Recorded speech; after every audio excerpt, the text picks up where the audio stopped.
আবার কিছু নির্মিতি writing composition নিয়ে হাজির হলাম। প্রথমটি হলো, স্বচ্ছ ভারত অভিযান প্রকল্পে তোমাদের বিদ্যালয়ের ছাত্রছাত্রীরা কিভাবে অংশগ্রহণ করেছে তা জানিয়ে বাবাকে একটি পত্র লেখো। পরেরটা, গরমের ছুটিতে গ্রামের বন্ধুকে দিল্লিতে বেড়াতে আসার অনুরোধ জানিয়ে একটা পত্র লেখো।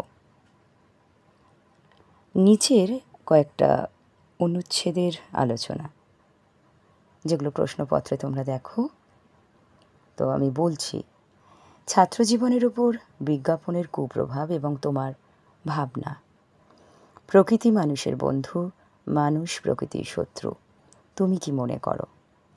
সাধারণ হাটবাজার বনাম শপিং মল, তুমি কোনটা মেনে নেবে? এ নিয়ে তোমার ভাবনার প্রকাশ। এবার কয়েকটা নির্দেশ অনুসারে বাক্য পরিবর্তন বলবো, তোমরা করবে। এদের যিনি কর্তা তিনি আমার আত্মীয়, সরল বাক্যে করতে হবে। আমি বিরাগী, রাগ নামে কোনো রিপু আমার নেই, জটিল বাক্যে করতে হবে। অসুস্থ হয়েও রামবাবু মনোবল হারাননি, যৌগিক বাক্যে করতে হবে। বৃষ্টি থামলো আর বাড়ি পৌঁছলাম, সরল বাক্যে। পর আপন হয়েছে, জটিল বাক্যে। এবার যারা সিবিএসসিতে আছে তাদের কিছু সন্ধি বিচ্ছেদ বলবো আজকে, আর কিছু ব্যাস বাক্য সহ সমাসও করতে বলবো। যেমন নিঃ যুক্ত আপদ কি হবে? উচ্ছ্বাসটা সন্ধি বিচ্ছেদ করে দেখাতে হবে। ঋক যুক্ত বেদ কি হবে?